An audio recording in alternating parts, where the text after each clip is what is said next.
Welcome to World of Freedom, where we got my man, brother King Cam, on the podcast tonight. How you doing, Cam? What's going on, brother? I appreciate you having me, brother Julie. Most definitely. I appreciate you coming on. So yeah, Cam, just start by telling the people who you are and where you from. Yes, sir. So I am a student of the Honorable Minister Louis Farrakhan, entrepreneur, brother, and defender of truth. Um, I currently live in Atlanta, Georgia, but I'm from Richmond, Virginia. Two up, two down. VA in the building. So I Okay. moved to Atlanta in 2017, but originally born and raised in Richmond, Virginia. Okay. Yes, Awesome. sir.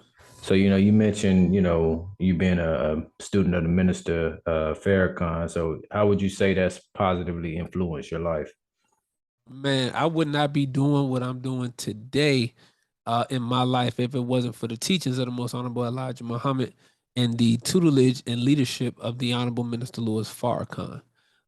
Prior to me actually registering and accepting the teachings, I was a lot of peaks and valleys trying to find my way, caught in the streets, just doing different things and not falling the way that I thought they should fall, getting caught up in different stuff, all behind trying to get money and, just not working out as a lot of black men go through the same particular stage of, part in their life. So that was me. And it wasn't until I accepted the teachings and decided to, try to work on myself and strive to do better and to change my current condition mentally is when I started to see things in my life start to change for the better. So the teachers really turn my life around 360. And that's awesome. That's awesome. So it's like, after you came upon the teachings, your life started having, more purpose, right? Yes, sir. Yes, sir.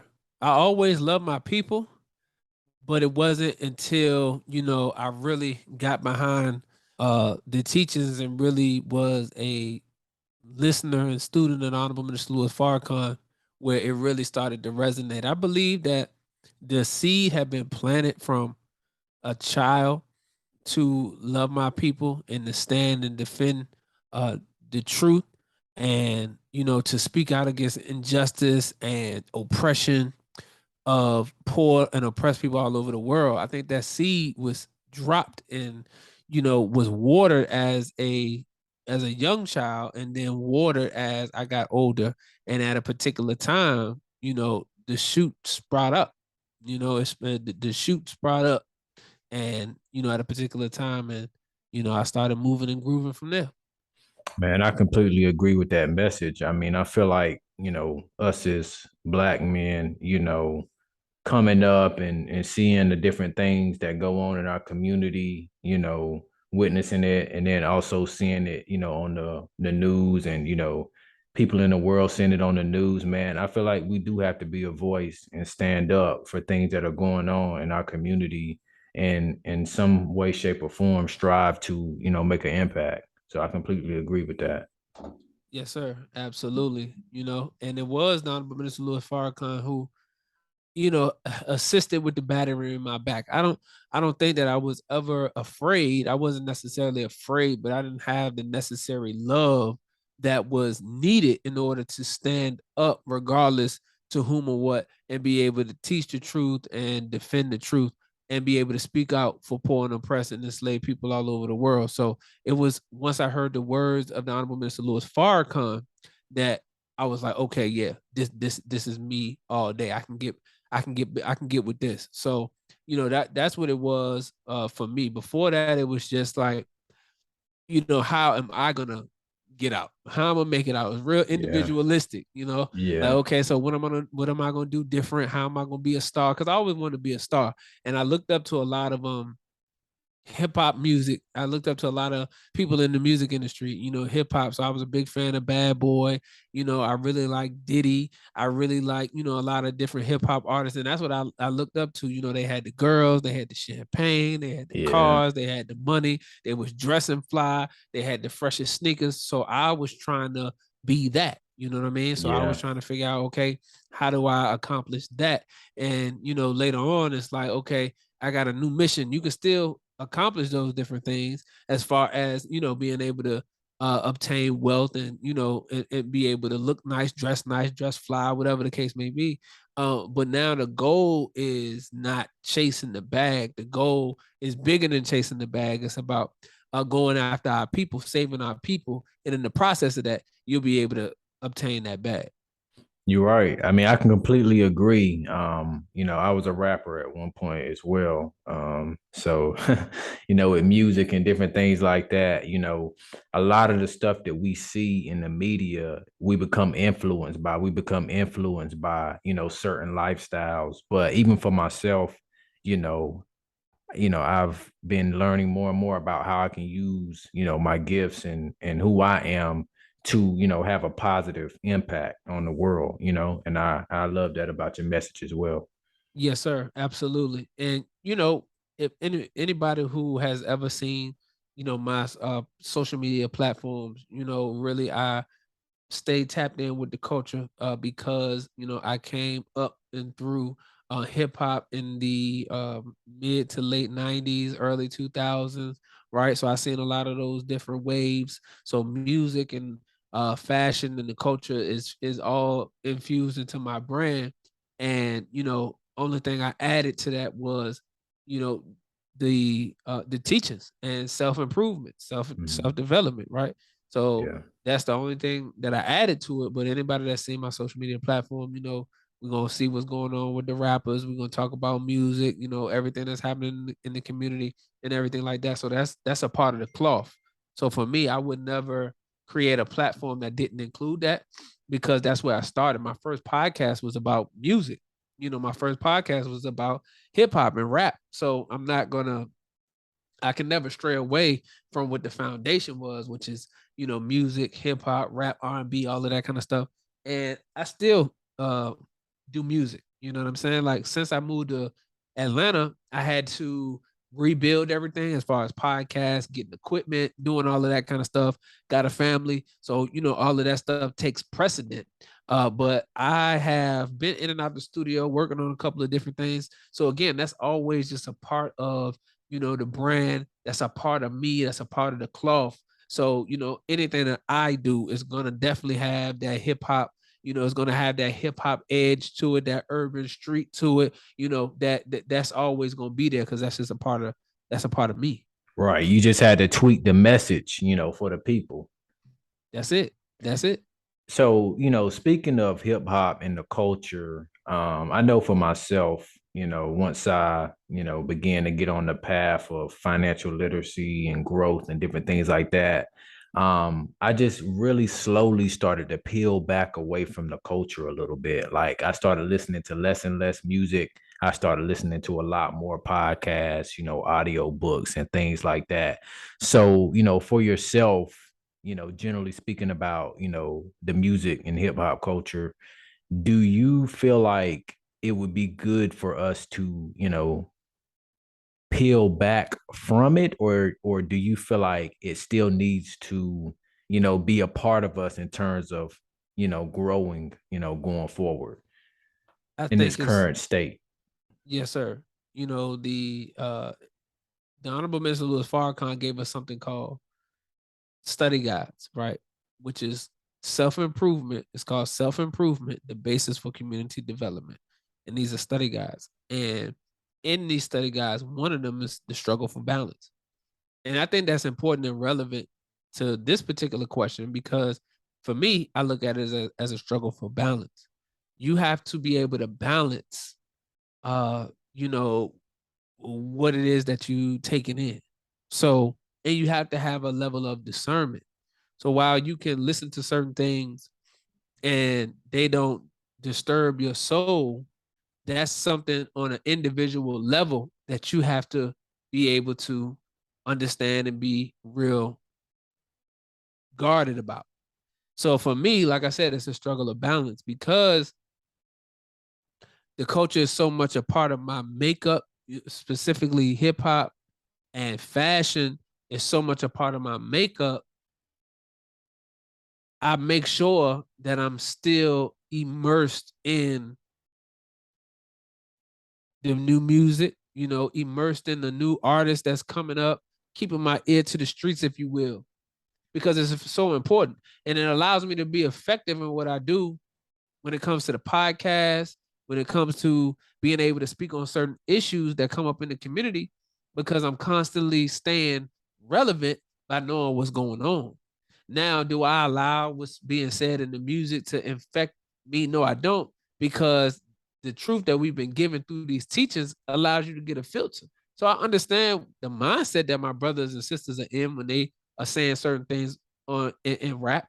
And even at that particular moment, they may not even want to say those different type of things. But what a lot of people don't realize is that you can't build a brand for 2, 3, 4, 5 years and then shut it off cold turkey, right? That's not wise. The minister said that's not wise. So when he sat down with the rappers and he speak with the rappers, he don't tell them to stop talking about what y'all talking about tonight, because you could lose all your fans that way. No, the minister said, keep talking about what you're talking about, but drop some wisdom into the rap. Drop some wisdom into the music, right? Into the beat, on a prelude, on an interlude, on an intro. So hip hop and consciousness and knowledge itself is really a marriage. And if we go back and study the late 80s and really the 90s, there was a lot of knowledge itself that was in hip hop.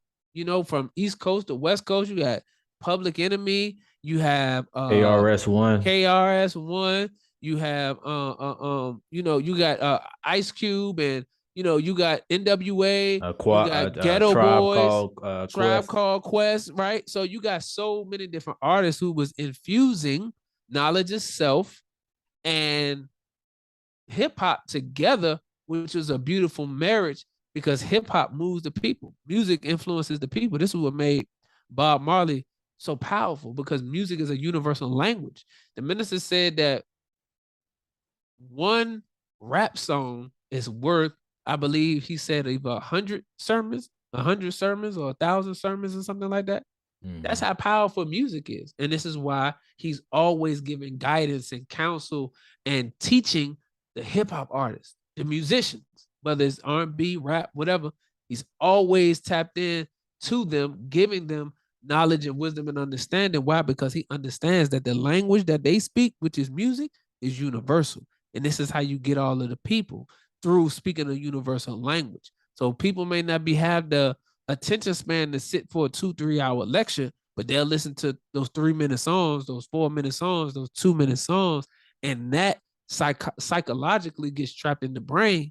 And now you're able to infuse different ideas into the people through the music. So anytime you look at the culture and you see a shift in the people and a shift in society, look at the type of music that's being put out.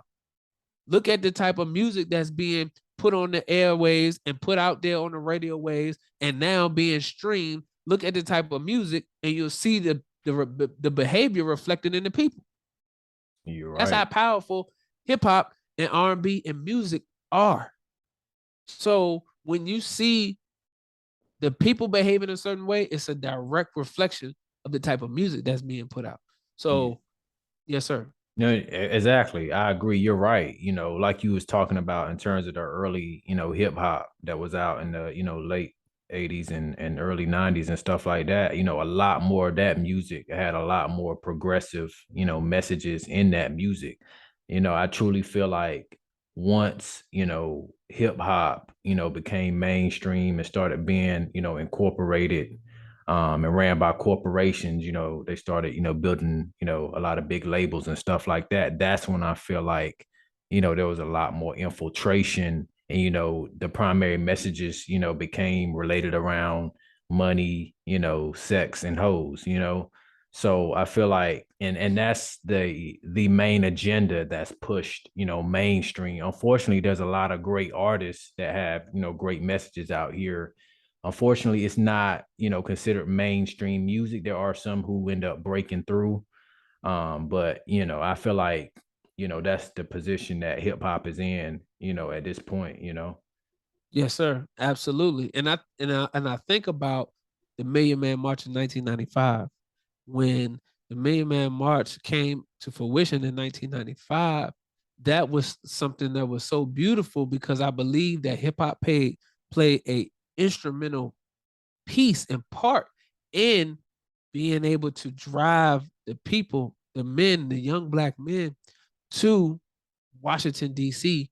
in October of 1995. Because Dr. Wesley talks about this, the Farrakhan factor was so huge in hip hop at the time that it was undeniable that you would be able to connect the liberation struggle and the messianic message of the Honorable Minister Louis Farrakhan and the hip hop and R&B community together, that everybody at the call of the minister was able to come together as one in our fight for liberation and justice in America. So I believe that's so very important that after the Million Man March in 1995, the enemy stepped up their efforts to get rid of the Farrakhan factor in hip hop and R&B. So they worked double and triple time to remove the Farrakhan factor out of hip hop by labeling the minister as anti-Semitic and then having a bunch of Jews come into the music industry as management, as label owners and things like this, and tell artists, in order for us to back you financially, you have to separate yourself from Farrakhan. And see, now when you do that, you're removing the Farrakhan factor, and thus you're removing the consciousness, the wisdom, the knowledge out of the music. And now you're taking the music and infusing, like what you said, everything that's debauchery, evil, violent, degrading to black women, talking about killing black men. All of that stuff is happening now because the righteousness has been taken out of the music and the wickedness is being infused in the music. So if you go on YouTube, Too Short talked about how he created an all positive album and the label would not push the album forward, would not back it because it was an all positive album. But anytime he was talking about degrading women, anytime he was talking about pimping, anytime he was talking about sex, he had access to a lot of money. They're going to put that out there all day long. Same thing with 300 and Leo Cohen. Anytime them brothers from Chicago was talking about that drill, and you got Chief Keef and Young Chop and Dirk and Lil Reese and all of them, when they talking about shooting somebody down, when they talking about sliding on people, when they talking about catching bodies, you good. We're going to put that music out. But anytime you talk about anything positive, anything productive, anything about upliftment of the black woman or the black man, no, we're not putting that out. We're not going to back that. We're not going to put no dollars behind that. We're not going to give you the machine.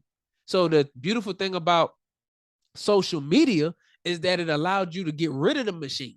We don't need the machine because now we got direct to consumer. So now the artists can speak directly to their fans. They don't need no label to be the middle person for them. You understand me? And now with people being able to build their own studios in their house, you can record, pay an engineer to come through and mix and master your tracks. You don't need no label to pay for no big studio. You can soundproof your own house in your own crib in the comfort of your own home and produce as much music as you want to. And then you can literally put it out on social media, build your buzz up, and then you can start doing shows, you can start booking tours, and you can keep 100% of the bread. You're right. Fully independent artists instead of getting caught up in these 360 deals where the labels put you out front, make you famous, but you die broke. And this is what happened to a lot of our entertainers. They was famous, but they was cash poor. The minister said asset rich, cash poor. So you own a lot of stuff, but you got a lot of stuff on credit. Because why? You don't have no cash to buy it. So your manager done paid for it for you. You got it out on credit and things of that nature. So when it's time to be able to make some money, you don't have no cash. And that's what happened to a lot of the artists, music, actors, entertainers. They really famous, but they end up dying cash poor because those who was in control of the finances, those who was the financial advisors, the accountants, and the managers, all that was written in that language was for them to obtain majority of the money. And because they had control of the money, they was able to siphon it and send it off into different directions, ultimately leaving the artist broke and nothing for the family. Man. I mean, it's just so crazy, how a lot of these artists are being deceived out here, and just, not even knowing, a lot of them are in positions to where, they come from not much. And then just to get a little piece of money, they're not even looking into the paperwork, they're not even looking into the contracts that they're signing thoroughly. And they're just basically, like you said, signing their lives away to 360 deals. Yeah, I mean, and you think about it, a lot of artists talk about it. Some of them sign contracts that they wasn't even aware that they were signing.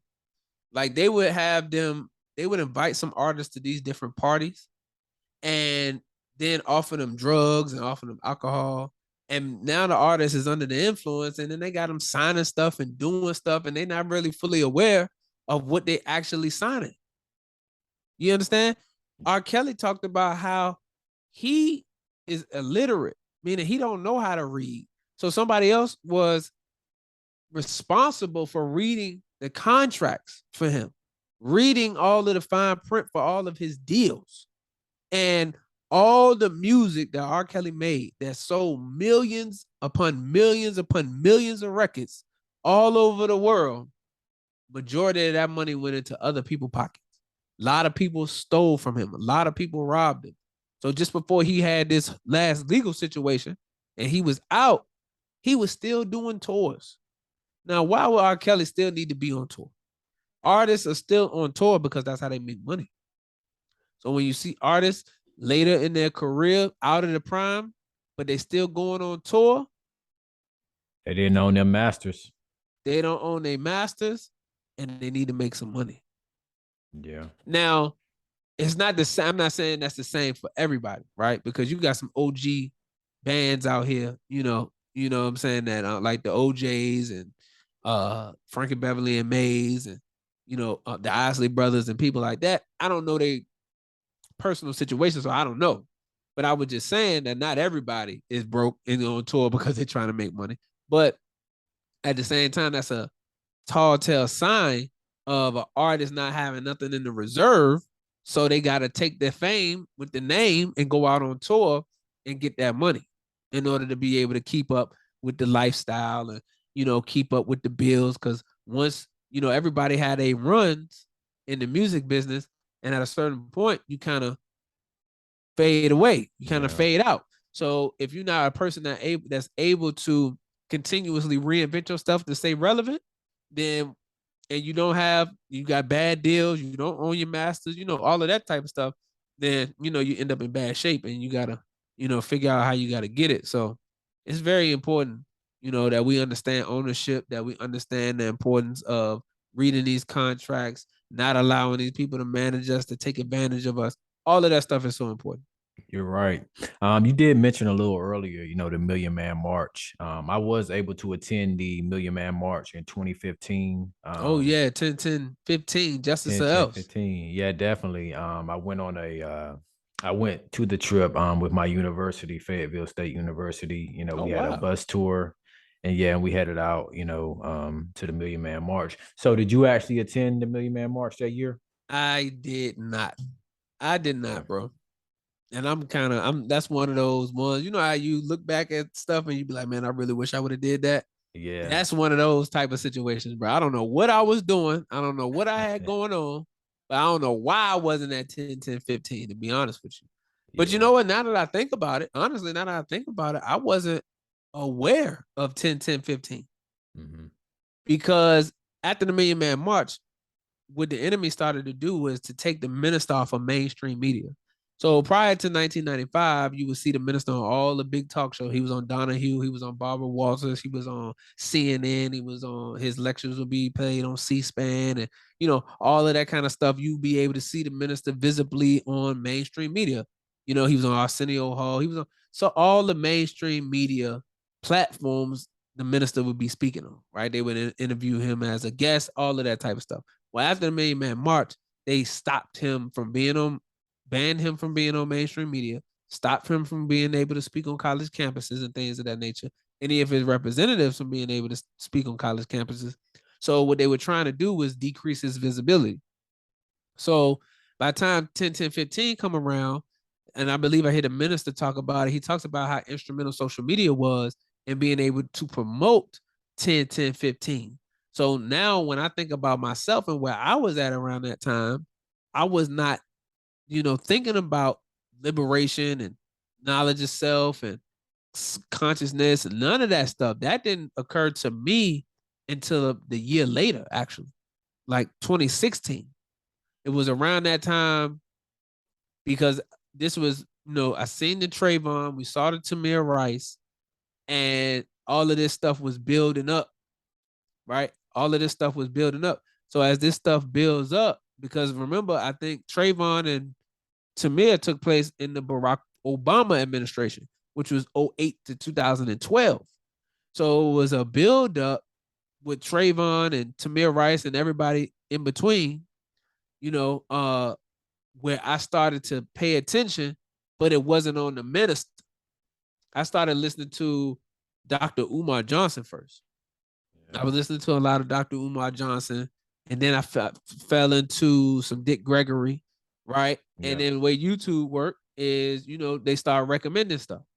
So as I started listening to that, then that's how I came across Brother Ben X channel. In 2016, I come across Brother Ben X channel. And when I come across Brother Ben X channel in 2016, it was over with, because his channel, at the end of his show, he would always have a clip of the minister. And he would say the Nation of Islam is always relevant because they can give good guidance. And he would play a clip of the minister. And when I heard the minister teaching and the top go off or wherever he was teaching at, a college campus or the Final Call building or wherever the minister was teaching, and the crowd and the minister was teaching strong, boy, it was over with for me at that point. I said, yep, let me go ahead on back, find out where the mosque at, go in and get my holy name. I was in there at that point. So yeah, so it was around that time. It was in 2016 when I heard the voice of the Honorable Minister Farrakhan again. And different things was happening in between that time that led up to me being receptive, if you will, to that message. Like I said, Trayvon, Tamir Rice, all of these other things, those was like major news stories. So it's plastered all over, the news and mainstream media outlets. It's buzzing on social media. You got the Black president with Barack Obama. So you got all those different factors that's in play. Yeah. And I'm just watching this, and I started speaking out on different stuff on my platforms. I started speaking out about, domestic terrorism and and what the police was doing to our people and why it was important for us to be able to stand up for ourselves and, not continue to be doormats for the enemy. Like so I started talking like that on my social media platforms, and it just grew from there. So, and that takes a lot of encouragement, just to, be able to stand up and speak out for the truth. Now, I do know you just mentioned, Brother Ben X, and you were a member of his digital real estate program. So, explain to the people, what is digital real estate and how have you used digital real estate to spread your message? Yes, sir. Well, digital real estate is everything that we on when it comes to social media or the internet today. Whether it's domains, website, web pages, websites, right? Social media platforms, all of that is considered digital real estate, right? Where you have you have property where you're able to function.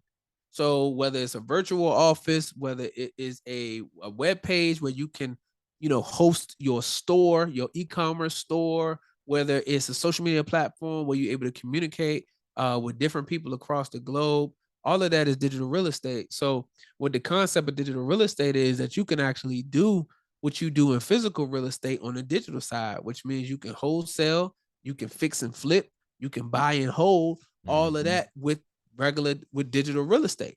So what we was able to find out was that people was actually selling Facebook pages. Like if you got a Facebook page with a lot of followers on it, you could sell that to somebody and make some money. When you have a Facebook page or Instagram page, they got a lot of followers on it, people will actually pay you to have advertisement spots on your page. So it's just the same way if you got a home and you renting out the rooms, you got an Instagram page and you can rent out the spaces. You got a Facebook page, you can rent out the spaces, right? So that's the concept of digital real estate. Everything on the physical side that you can do on the digital side. People could go out and you can buy domain names and you own that domain name. So for at any given time, somebody wants to purchase that domain name, you already own it. And now they got to pay you for it.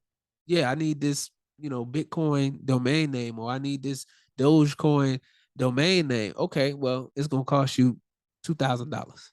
Yeah. A brother had a page that was like a women's basketball highlight page, I believe, or a women's sports basketball page, something to that effect that he created and built up. And Kevin Durant ended up paying him, I don't know if it was a couple $1,000 or a couple $1,000,000 for the page, right? So he ended up getting a good piece of change off of that.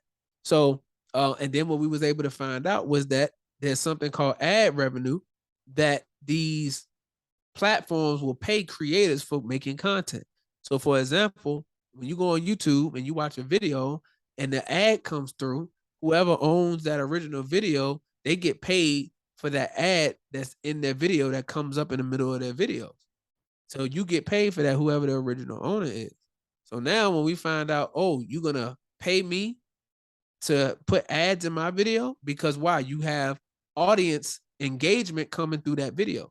So if your channel or your page has a certain amount of followers, has a certain amount of engagement, has a certain amount of people coming through there, then they grant you access to start getting paid for ads that they're going to put inside your video.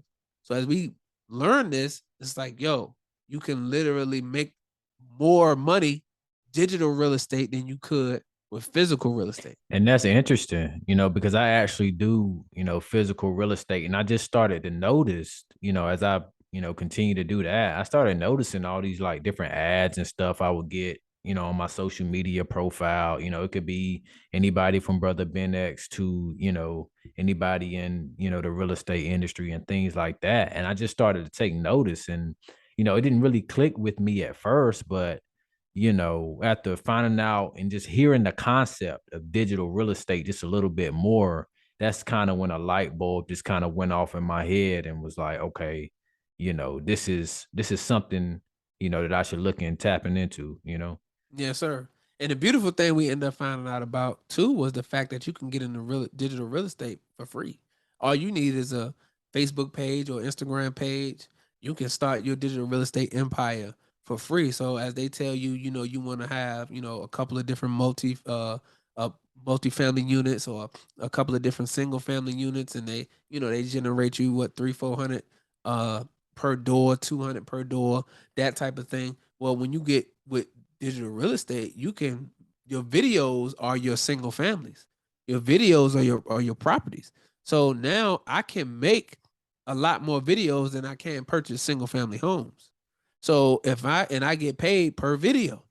So if I got 50 videos, 100 videos, 200 videos, and I'm getting paid off of all of those videos, that's like quadruple what I would make if I had 5 to 10 single family homes. And it costs Now, so much just to, acquire those so properties as well. is A exactly, lot of people got to exactly. go through lending and, All different of that things stuff. like that. All of that stuff. You gotta have lending, you gotta have either hard money loans, dealing with, Private money. banks, private money, all of that kind of stuff, right? So with digital real estate, you don't have to do all of that. And then you can make that money, and then you can take that money and you can go in now and be liquid and buy something. You see You're what I'm right. saying?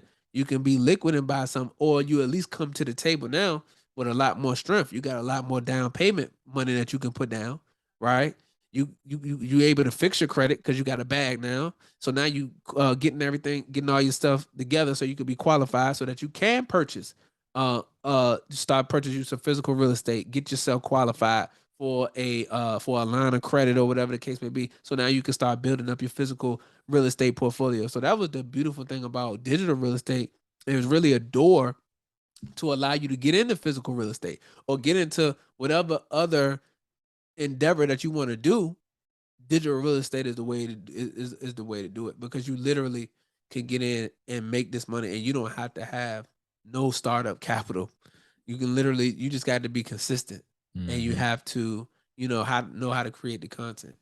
And the crazy thing too is, we're all being advertised and marketed to every day, whether it's, on the media through, television, social media, different things like that. But I truly feel like a lot of people haven't opened their eyes or just have not realized the true concept of digital real estate, like how it's literally right in front of our faces, but the whole concept in this new age is just, it's so new, it's so different, in Yeah, terms of just realizing, hey, this is the new real estate, So, yeah, yeah. People still are trying to wrap their minds around, how things on a digital platform can actually be income generating. And what the world is constantly showing us and reminding us is that that's the era, or that's the direction that society is moving towards, digital and technology. So if you don't have an understanding of technology, then you're going to be behind the times. So digital real estate is on time and the future, because as we continue to press forward, you're going to see more virtual offices being opened up, more virtual co-op working spaces open up, because people live in different parts of the world, and them living in different parts of the world, these virtual workshops, these virtual concerts, virtual co-op working spaces allow them to be able to connect with people and still live in different parts of the world. So it's really a communication tool, and it's so many other things when it comes to technology, because technology is so broad, but it's so deep. So you can get into one area of technology like cybersecurity, and then you could just dive into that, or you can get into coding, and then you can dive into that. You can get into software engineering and then dive into that, right? So it's broad, but it's so deep in under whatever umbrella that you get into, because it affects every aspect of human life. It's not the single thing that you do that technology is not a part of today. Driving your car, getting gas from the gas station, charging your car because they're electric cars, us doing this podcast and being able to talk to, people all over the world. It's all through technology.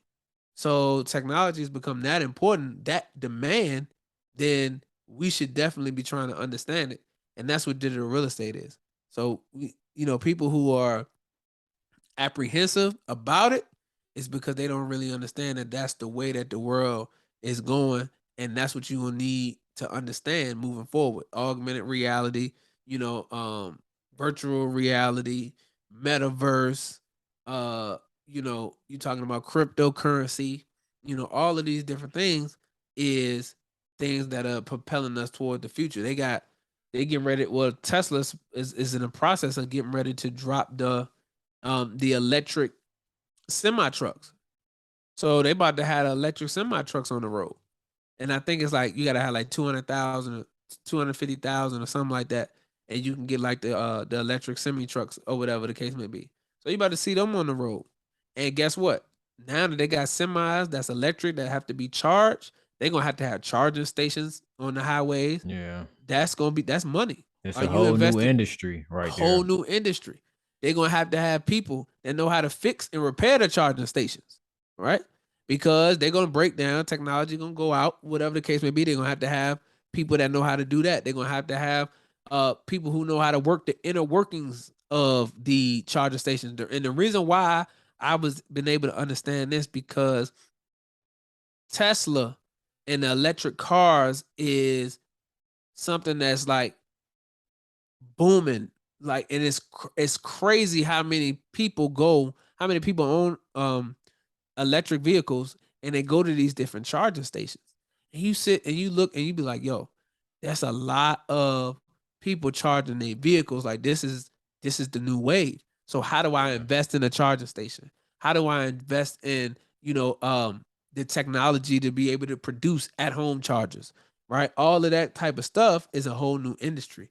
So when you see society now and people talking about inflation and, the rise of rent and mortgage and gas and food, and people not making enough money, we know the government not about to just give you no more money so that you can be comfortable. They're not going to raise the amount of pay that people are getting. So the Mhm. next best thing is, okay, what industry can I get in? What's the new industry that I can get trained for so I can get high paying skills, become more valuable in the space, and be able to demand more income? That's how we have to be thinking. And digital real estate technology, that's the way to go. You're right. And even the education system, can't even keep up, with the rapid changes in technology. The curriculum is, so far behind, I truly believe, and everything like that.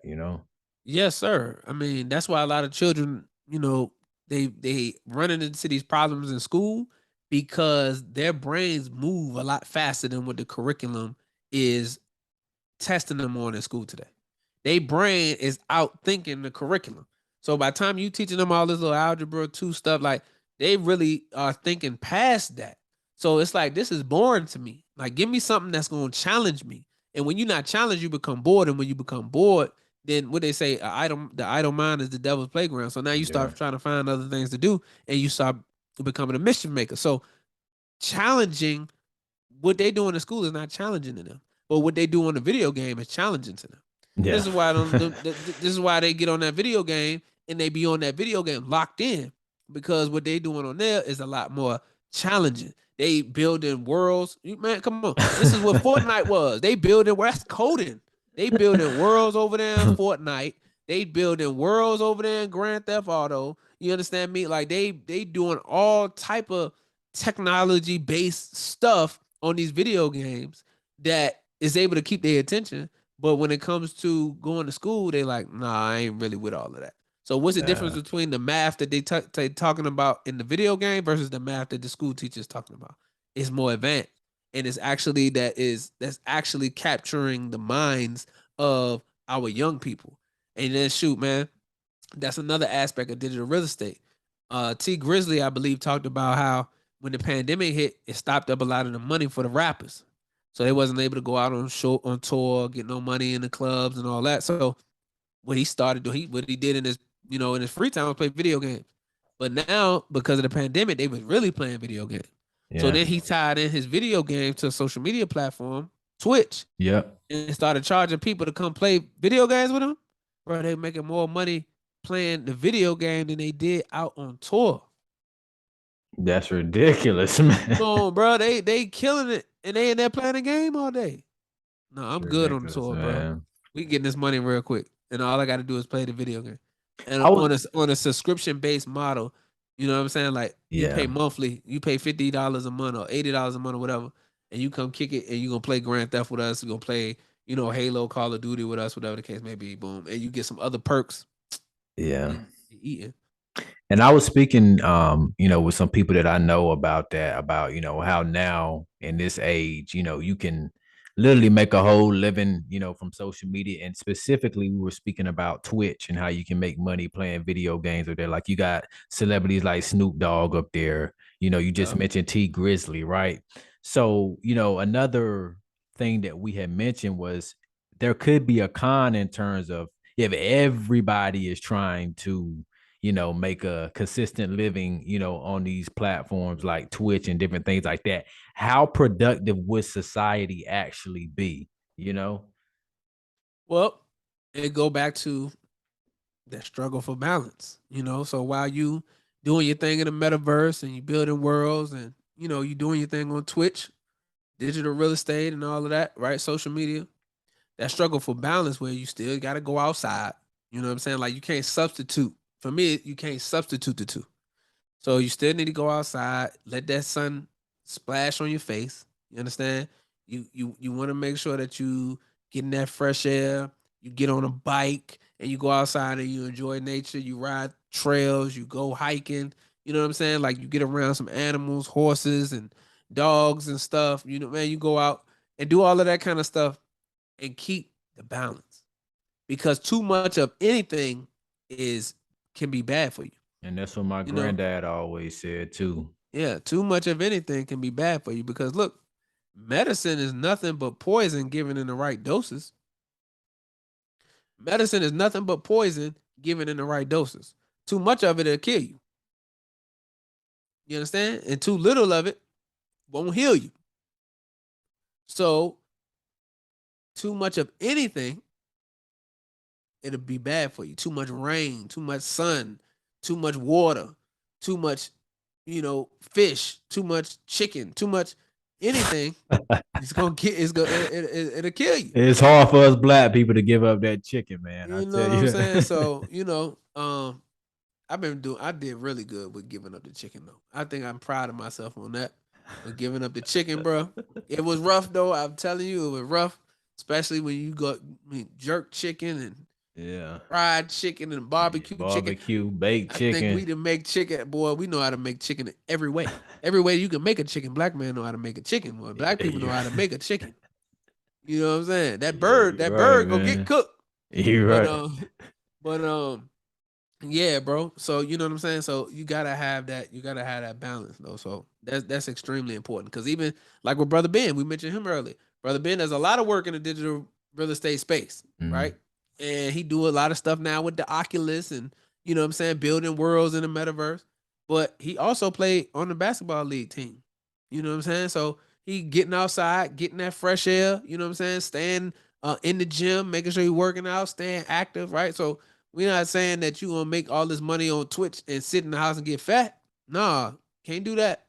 Still got to make sure we got that struggle for balance, exercise and staying healthy. See, real health and wealth is a balance of all of these different areas in your life.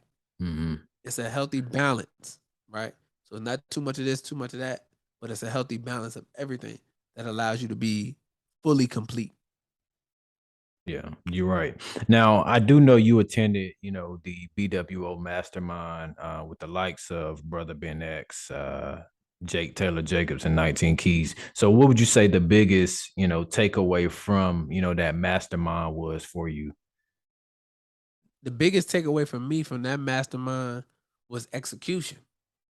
See, you can't be around brothers like that and not execute because them brothers are strategic.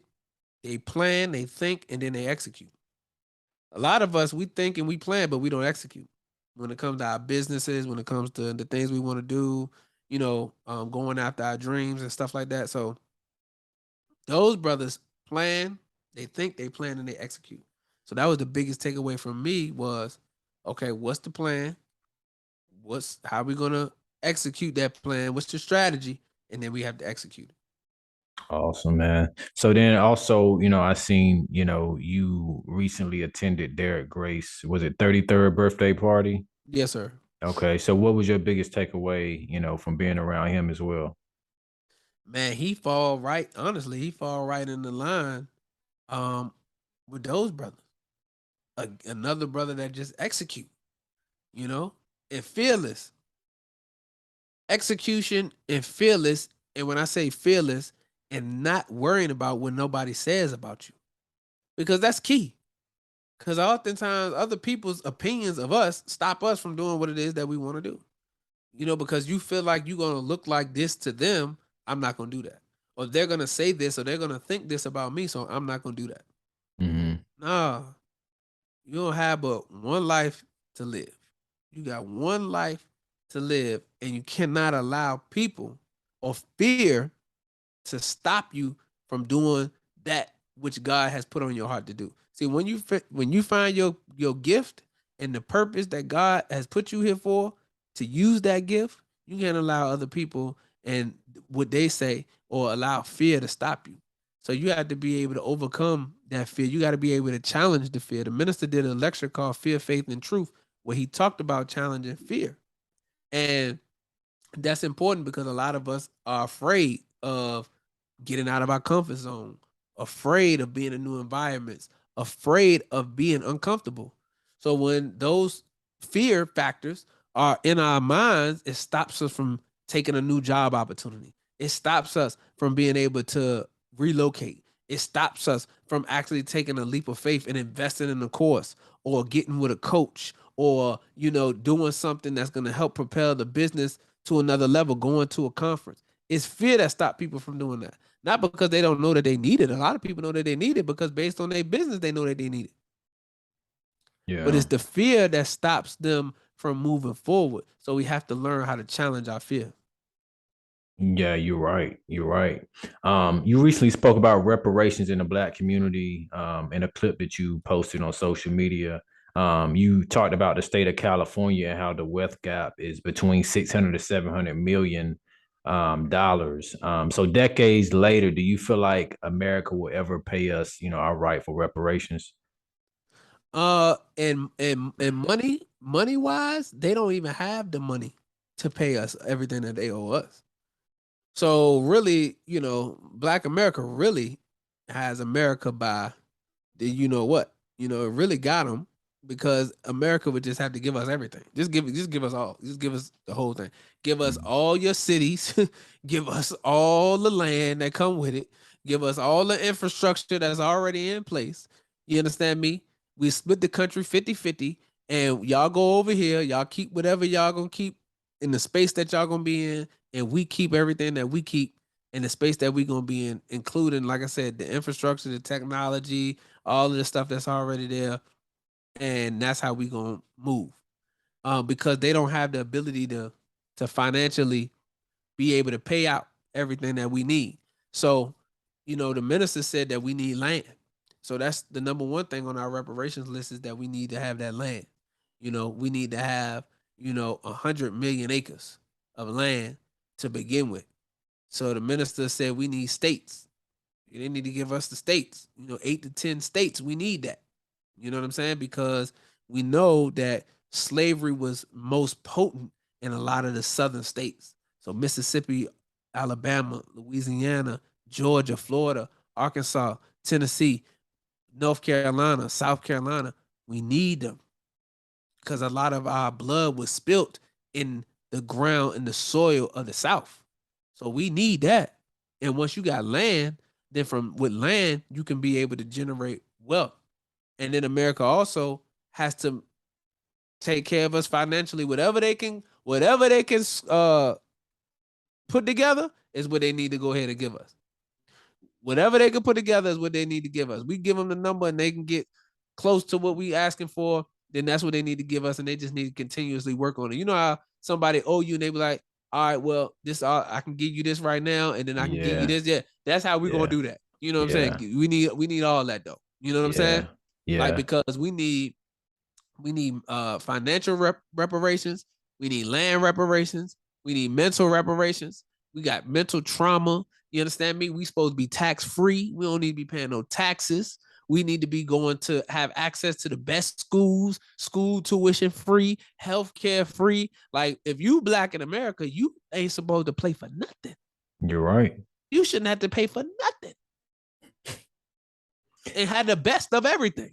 You're right. You understand But me? you're right. But sadly, I don't feel like, we're going to get those reparations that we may be expecting from them. And a big part of that is because our progression in their minds leads to their downfall. So, if they really feel that way, then, I can see why, we won't likely get it from them. You know what I mean? It doesn't seem to be that way. So, Well, the beautiful thing about it is it's not in our hands and it's not in their hands. Because see, this was all written before our existence. And the rise and fall of America was all written before her inception. So as many great nations before her rose and fell because of their wickedness and their oppression of people, America's under that same situation. So it's not on us because if we are God fearing like we say we are, and the God is merciful and the God is beneficent and the God is everything that we say he is when we talk about him in church, when we talk about him in the mosque, when we talk about him in the masjid, if he's all of that, then he's definitely able to seek retribution against those who have wronged us. We didn't go and put ourselves in slavery. So somebody has to pay for that. We didn't rape our own women and we didn't, have a whole people in perpetual slavery for 310 years. We didn't do that to ourselves. Somebody has to pay for that. Thomas Jefferson talked about it. He knew that somebody would have to pay for that, because this is why they say what goes around comes around. So you can't do something to somebody and not expect that same energy to come back. The difference is, though, we're not looking to enslave no Caucasian people, because that's not our thing. You understand me? That's not what we do. But whatever punishment God see fit for you, which is stripping you of your land, stripping you of your wealth, stripping you of your power, then that's just what it's gonna be. Because you don't got no guns big enough to fight him. You don't got no riot shields, nuclear weapons, airplanes, or battleships that can mess with the creator of the heavens and the earth. So you can forget it. So for us, it's just about making sure that we come together and unite and start to work towards that which God has already prepared for us. See, in the scripture, the children of Israel, as they left out of Egypt, right? God told them that there was a promised land for them to go into. It was already prepared for them. But because of fear, they did not go into the promised land. So because of our disobedience and our fear of the unknown, then it took us longer than it should have took us in order to reach freedom. That's kind of where we at right now in the scriptures, because God has already promised us a goodly promise. But we are afraid of getting into the unknown. When people hear separation, they think that, we gotta get on a boat and go back to Africa. You understand me? Like when they hear separation, they think, all of this other stuff, when really it's the fear of the unknown. They used to what they used to. You understand me? So that's what's stopping us from being able to get that nation that we talk about. We could do that. We could do that a lot faster than it's happening now, but it's because of our unwillingness and our disobedience and our fearfulness that's causing us to be so slow.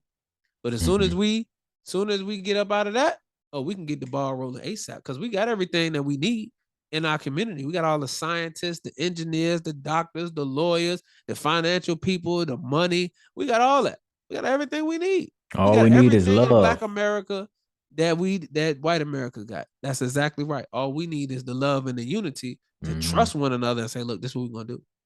And then when I say trust one another, that don't mean we not gonna have nobody to do no backhand on the side, shiesty type business. You think that in other cultures they don't got people that do bad business? That don't stop them from still supporting their own. They just stop supporting that individual that did the bad business. But they don't throw the baby out with the bathwater. So it's the exact same thing with us. So don't go into it and say we gotta unite.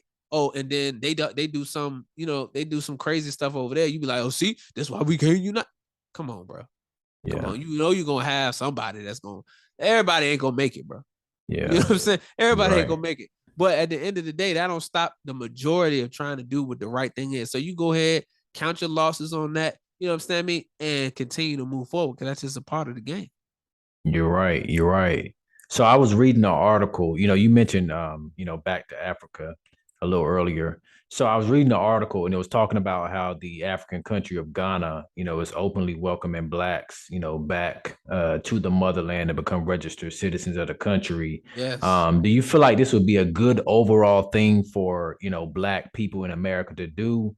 Also, do you feel like we need another Back to Africa movement?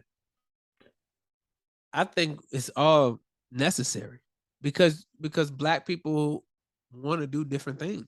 So on the back of the Final Call newspaper, on where the Muslim program is located, under what the Muslims want, the Most Honorable Elijah Muhammad said that we want that black people in America, the so-called slaves, right? The so-called Negroes and the former slaves, to have a choice to do for self and to separate away from their slave master, which means that we're not forcing nobody to do nothing you don't want to do. If you want to go and be with Caucasian people, you can do that. Nobody's stopping you from doing that, and continue to live the life that you want to live. But if you don't want to do that and you want to separate into a separate state of territory of your own, then you should be able to do the same thing. If you want to go to Africa and Ghana's opening you up their land to come to Africa and to build business there, go to Africa. Because we need people over in Africa. Everybody don't need to stay here. Everybody that want to go to Africa, you go to Africa. If that's what's in your heart to do, ain't nobody stopping you. You understand me?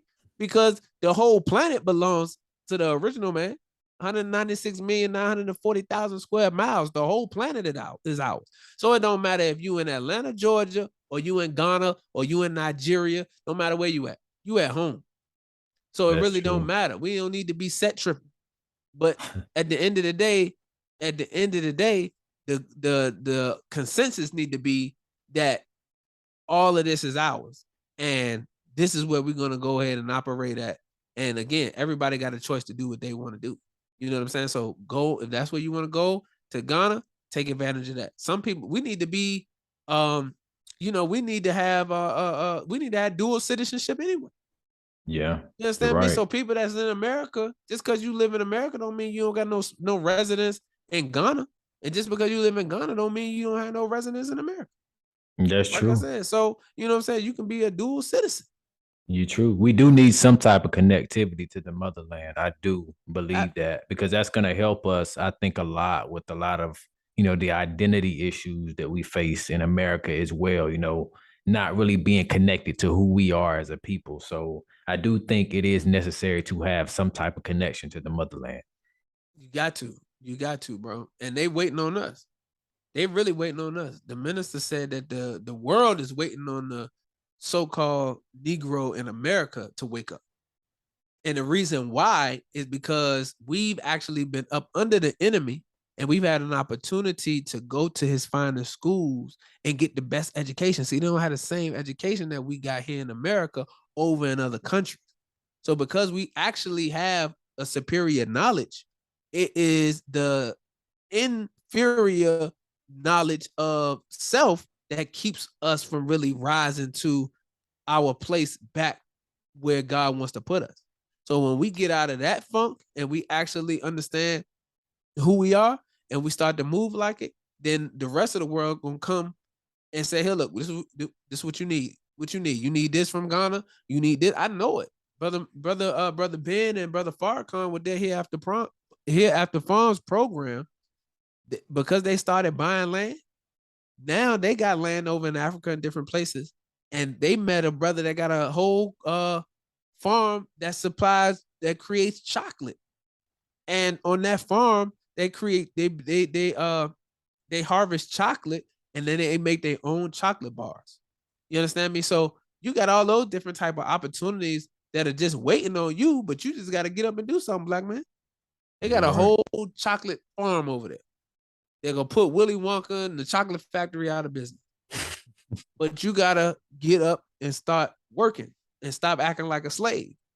The only reason black people still slaves today is because they want to be. The Caucasian, they ain't worried about it. He ain't worried about you. You understand me? He rather you go for yourself. Honestly. Yeah. They telling you now they sick of writing welfare checks. They sick of giving out WIC checks. They sick of food stamps. They sick of you knocking on their door about everything under the sun. They want you to get up and go do something for yourself. And that was actually just supposed to be subsidy, Exactly. As we transitioned, from slavery, out into, society, that was just supposed to be, a start, or supposed to, quote unquote, help us get on our feet. You know what I mean? But absolutely, it's not helping us thrive, No. So, you know what I'm saying? So like I said, man, that's what we need to do.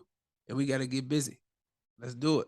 100%. Well, brother King Cam, I do appreciate you stopping by tonight. Yes, and sir. Being a part of the podcast.